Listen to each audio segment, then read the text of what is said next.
Este sábado, por primera vez, un izquierdista alcanzará la presidencia de México.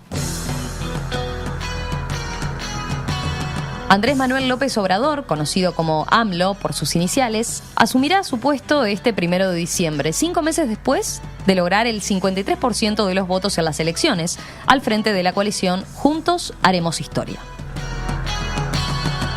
Este veterano político de 65 años llegó a la presidencia prometiendo una transformación radical del país, fundada principalmente en el combate a la corrupción y la impunidad.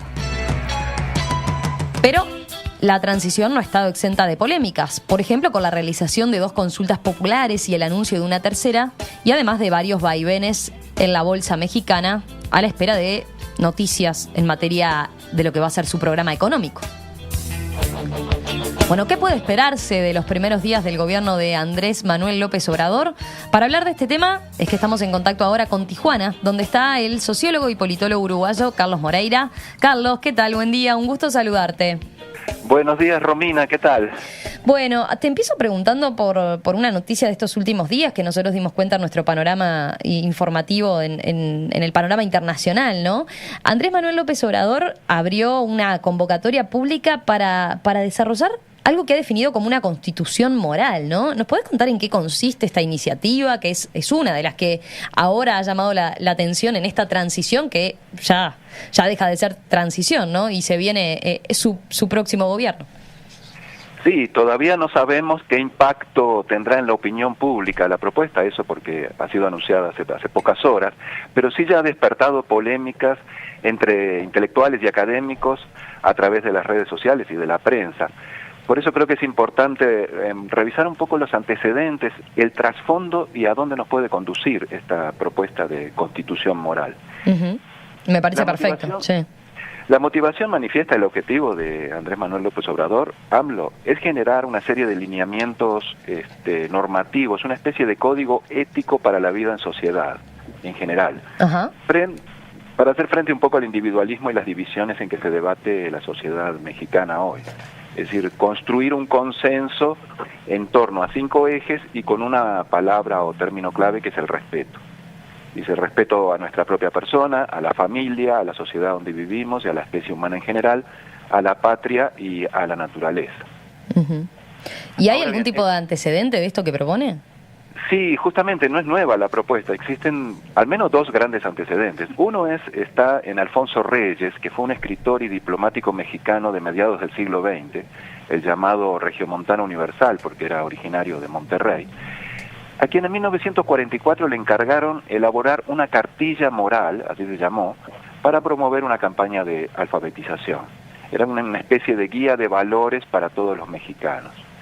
Y Alfonso Reyes estableció el eje principal de esa cartilla moral en que todos debemos vivir para hacer el bien. Esa era un poco la clave. La estuve leyendo y es una mezcla de 3 tradiciones. Hay algo de filosofía clásica griega, es posible detectar allí Aristóteles y Platón, con un cierto humanismo cristiano y toques incluso de liberalismo. Eso es una mezcla un poco rara. Uh-huh. El otro antecedente importante está en el propio Andrés Manuel López Obrador, que ya en la campaña del 2012 intentó revivir la cartilla moral de Alfonso Reyes en forma de decir que México tenía que transformarse en una república amorosa. Para Alfonso Reyes, toda sociedad virtuosa se fundamenta en el amor, y eso es lo que tomó López Obrador en el 2012, así que hay un antecedente de esta propuesta actual. En febrero de este año, es decir, unos meses antes de las elecciones, anunció que en caso de ganar, su objetivo era transformar la cartilla moral de Alfonso Reyes en una constitución moral, sumando a la cartilla los aportes que pudieran hacer los ciudadanos. Y bueno, en eso estamos ahora. Claro, ahora hizo abierta la convocatoria, ¿no? A los aportes que puedan venir de personas o de colectivos que quieran sumar a esta constitución moral. Y Carlos, te pregunto, ¿qué efectos prácticos tendría la constitución moral en caso, de finalmente ser aprobada, ¿no? Y que este proceso termine por ese lado? Bueno, el primer efecto práctico que ha sucedido es esta polémica que se ha suscitado con críticas, fundamentalmente críticas hacia la iniciativa, que yo las divido en 3 tipos de críticas. Hay quienes dicen que en realidad Alfonso Reyes era un intelectual y que su escrito fue un ensayo breve, muy concreto y para un fin específico, y que ahora, querer transformar eso en una constitución moral es parte de este transitar por el terreno de las desmesuras a los que no tiene acostumbrado López Obrador, se dice, porque sería inmiscuirse en aspectos que debe discutir la sociedad civil, es decir, son aspectos de la vida privada de los individuos y del ámbito familiar. Hay un segundo tipo de crítica que ya apunta a que sería una contradicción o un atentar contra el Estado laico. Es decir, la Constitución Moral, se dice, es una propuesta donde se manifiesta la adhesión al cristianismo o a ciertas corrientes del cristianismo que tiene López Obrador, a corrientes evangélicas, se lo ha asociado mucho a corrientes evangélicas. Uh-huh. Él lo ha desmentido, se define como un seguidor de Cristo, pero bueno, la crítica es que hay un cierto trasfondo religioso velado detrás de esta propuesta. Y la tercera, ya un poco más dura y política, es que estaríamos ante un retroceso autoritario casi fascista. Es decir, el resultado de esta convocatoria podría ser un documento moralizante desde el Estado hacia la sociedad, es decir, desde arriba hacia abajo, para generar una cierta hegemonía fuerte, cultural, al estilo de los estados autoritarios de la primera mitad del siglo XX en Europa. Esas serían las críticas. También uno puede ver la mitad del vaso lleno, sí, que es lo que hacen muchos. Decir, bueno, y ahora que me preguntaba sobre los efectos prácticos, en realidad dicen, esto va a ser un debate de ideas que no tendrá un sustento jurídico. Es decir, aquí de lo que se trata es de discutir desde un punto de vista filosófico, se dice un marco moral, uh-huh, por ejemplo, para la política. Es decir, veamos, la política podría ser considerada un ámbito donde debería priorizarse la búsqueda del bien como fin supremo, entonces esto podría tener un impacto positivo en el desarrollo de la cultura política y de la democracia, ¿no? Te entiendo. Y eso supongo que de hecho quienes apoyan a AMLO es lo que estarán indicando, ¿no? Se estarán basando en ese tipo de cosas. Sí, el propio AMLO y sus seguidores dicen continuamente, esto no va a tener aspectos punitivos, va a ser un código moral no obligatorio. Uh-huh. Entonces, no tengan miedo de discutir. Ese sería un poco el argumento a favor de esta propuesta. Claro. Carlos, esta que comentábamos recién es una de las varias consultas populares que ha abierto López Obrador, ¿no? Ha planteado una para el próximo año en la que, por ejemplo, planea preguntarle a la ciudadanía si hay que enjuiciar a los expresidentes, ¿no? ¿Qué vínculo hay entre esto y la posible constitución moral? ¿Eso que señalabas recién, por ejemplo? Sí, creo que está en el mismo sentido de la propuesta moralizante de la política que trae AMLO. La propuesta de enjuiciar a los expresidentes, que se va a poner en la consulta de 21 de marzo del 2019, entonces va en ese mismo sentido.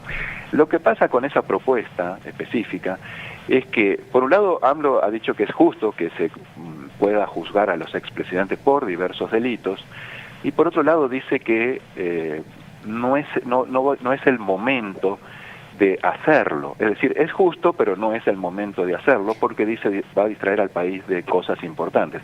Sí, además incrementaría la confrontación, dijo, ¿no? Algo así. Él lo que propone, según entendí, es, bueno, ahora como establecer un punto final y decir, bueno, de acá hacia adelante empezamos a juzgar todo este tipo de delitos vinculados a la corrupción y demás, ¿no? Exacto, esa sería un poco la idea, es un punto final que en realidad muchos dicen, bueno, es un poco politizar el tema de la justicia, porque de esta manera actores que después puedan querer iniciar un juicio contra expresidentes, incluso el propio Poder Judicial, se van a sentir atados de manos por una consulta popular que casi seguro va a seguir la propuesta de AMLO de dejar esto sin efecto. Aquí me parece importante señalar, más que estas discusiones, es los cambios reales que se están produciendo en las reglas, es decir, en las instituciones, respecto a este tema, ¿no? Por ejemplo, esta semana, y es posible que el fin de semana ya se termine de aprobar, se va a eliminar el fuero que el artículo 108 de la Constitución Nacional establece para los presidentes de la República en ejercicio. Es decir, este próximo fin de semana es posible que el Congreso ya apruebe la reforma, por lo cual se elimina ese fuero y los presidentes en ejercicio van a poder ser juzgados por delitos del orden común. Eso creo que es un avance importante en términos de las reglas. Pero eso decís, ¿tiene que ver con AMLO ya y con su fuerza política o viene ya del actual gobierno? Bueno, durante el gobierno de Peña Nieto se estableció, se discutió mucho si se iba a juzgar o no Peña Nieto, pero no se podía justamente porque ese artículo 108 no lo permitía.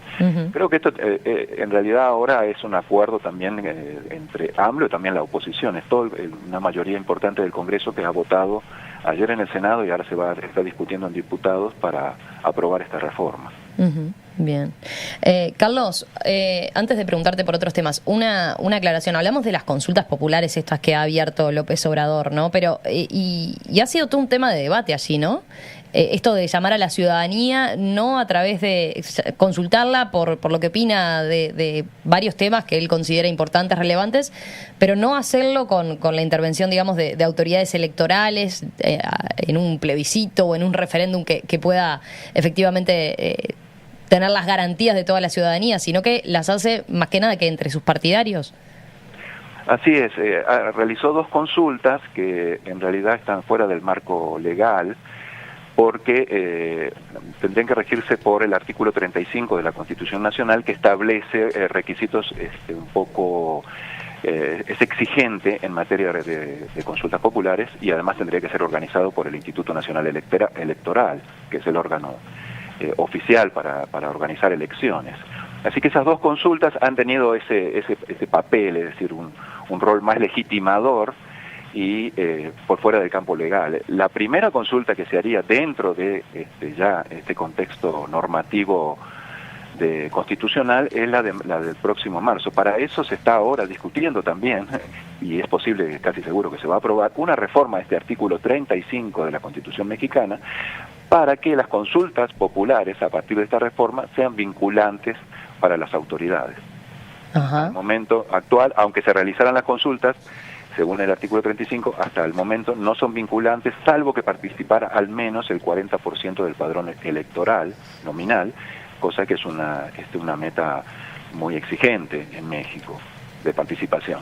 Claro. Entonces se va a reformar para eliminar este requisito y que todas las consultas sean vinculantes. Eso es lo que va a pasar, y entonces la consulta próxima anunciada, la tercera, en marzo, va a ser la primera consulta legal dentro de este marco normativo y además organizada por el INE. ¿Y esa, la de marzo, de qué aspecto sería específicamente? Bueno, se van a poner tres preguntas. Una es si el presidente, en este caso Andrés Manuel López Obrador, puede estar acompañado por un consejo integrado por empresarios, que en realidad ya lo está, entonces va a poner a consulta de la ciudadanía ese aspecto. En segundo lugar, esto que hablábamos hace unos minutos sobre juzgar a los expresidentes, si sí o si no, las respuestas siempre son sí o no. Y en tercer lugar, el tema de la creación de una Guardia Nacional. Bien, ese es un aspecto de temas de seguridad. Ese es un aspecto que me interesaba preguntarte. Recuerdo que la última vez que hablamos, hace unos meses ya, sobre lo que venía siendo estos primeros meses de transición de Manuel López Obrador, con el cambio que significaba para México, tú nos señalabas, bueno, todavía queda duda de lo que va a poder hacer en materia de seguridad, que, dado el problema que tiene México con el narcotráfico, no es un tema nada menor, ¿verdad? Vayamos, si te parece, a eso. ¿Cómo planea AMLO, Andrés Manuel López Obrador, continuar la lucha, por ejemplo, contra el narcotráfico? Bueno, creo que este es el aspecto de la política de seguridad a seguir por el nuevo gobierno, donde se ha producido un giro de 360 grados respecto a lo que hablábamos hace 3 meses. Y el giro ha sido en el sentido de ir con la opinión pública, por un lado, y también se dice en el sentido de ceder a presiones de actores de poder. A ver, expliquemos un poco esto. En agosto, cuando nos comunicamos, hasta ahí lo que sabíamos era que el eje de la propuesta de AMLO era una amnistía, para la cual se iban a realizar una serie de 11 foros que se realizaron en todo el país, y para el 1 de diciembre, es decir, para este próximo sábado, íbamos a tener un proyecto de ley de amnistía, de pacificación, incluyendo una amnistía. Y por otro lado, él proponía retirar a los militares de la lucha contra el narcotráfico. Esos eran 2 aspectos muy importantes hace 3 meses. Pero el 65 al 70% de la opinión pública rechazaba ambos aspectos, tanto la amnistía como retirar a los militares. Entonces lo que ha pasado 3 meses después, es decir ahora, es que la amnistía, que era una medida de cortísimo plazo, se iba a implementar a partir de diciembre, pasó al final del sexenio, es decir, se la puso entre paréntesis y se dijo que es muy complejo y que ahora hay que transitar el camino que se llama de la justicia transicional, es decir, tratar de, a través de procesos judiciales y creación de comisiones de verdad, reparar a las víctimas. Eso va a ser un proceso complejísimo que va a llevar los próximos años, y al final de eso podría hablarse de una amnistía. Bien. Y respecto a retirar a los militares de la lucha contra contra el narcotráfico, en agosto se decía que la creación de una Guardia Nacional era una propuesta para el largo plazo, imposible casi de completar en el corto y mediano plazo. Sin embargo, esto también ha cambiado y ahora ya se planteó la creación de la Guardia Nacional, que no significa otra cosa que continuar, es decir, no es una ruptura, sino una continuación con el pasado reciente, es decir, con la militarización de la lucha contra el narcotráfico. Claro, y un aspecto que le había cuestionado la campaña, ¿no? Exactamente, es un aspecto que él cuestionaba fuertemente del gobierno anterior y de los gobiernos anteriores, de Calderón y Peña Nieto, y sin embargo, bueno, ahora la propuesta es crear una Guardia Nacional. ¿Qué es la Guardia Nacional ahora que ya está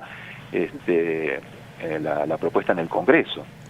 Sí, Es ¿en qué crear consiste? un cuerpo militar con estrategias militares, con mando militar, integrado por las Fuerzas Armadas, es decir, el Ejército y la Marina, y a lo que se sumaría la Policía Federal, con un mando supremo que sería la Secretaría de Defensa Nacional. Esa es la propuesta, es decir, realmente es un cuerpo militar con estrategias militares y mandos militares. Uh-huh. Y más allá del cambio de posición de López Obrador, ¿eso en relación a lo que hay hoy, hay perspectiva de que cambie algo en ese sentido? Bueno, lo que las organizaciones, organismos internacionales y expertos señalan, y también organismos de derechos humanos nacionales como la Comisión Nacional de Derechos Humanos, es que si antes se decía que el riesgo de poner a los militares en la lucha contra el narcotráfico era doble, era por un lado la generación de mayor violencia, y ahí están los indicadores, decían, de los homicidios en los últimos años en México, y además de violaciones a los derechos humanos, ese riesgo se mantiene y se ve incrementado. Porque ahora, con la reforma constitucional que está en curso, con la creación de la Guardia Nacional, las Fuerzas Armadas se ocuparían permanentemente de las cuestiones de seguridad. Es decir, señalan que, a diferencia de las Guardias Nacionales de otros países, donde se crea Guardias Nacionales para acciones de emergencia y especiales, ahora se está, con esta reforma constitucional que está considerándose en el Congreso, se le daría una misión permanente a las Fuerzas Armadas respecto a la seguridad ciudadana. Uh-huh. Es decir, los riesgos persisten e incluso podríamos estar ante riesgos mayores, es decir, la continuidad de la política. Pero bueno, eso va también en el sentido de la opinión pública.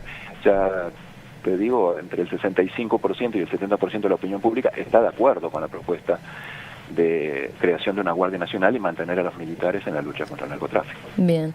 Carlos, tenemos que ir cerrando por acá porque ya se nos termina en perspectiva, pero quedaron varios temas abiertos, ¿no? Me gustaría después, en los próximos días, en un próximo contacto, ya cuando seguramente haya asumido López Obrador el próximo sábado, bueno, conversar contigo de también el tema económico, que en su momento, bueno, generó cierta inquietud en inversores, por ejemplo, y agentes económicos. Me gustaría hablar de también el tema del Tren Maya turístico, en la península de Yucatán, que está planteado, que también lo puso a consulta abierta, y volver sobre el tema de la migración, ¿no? Que por estos días, bueno, también ha acaparado nuestros titulares internacionales. Si te parece, lo dejamos ya anotado para una próxima comunicación y le agradecemos por lo menos por hoy, entonces. Con mucho gusto y un abrazo para todos. Un abrazo, Carlos, gracias. Chao, chao.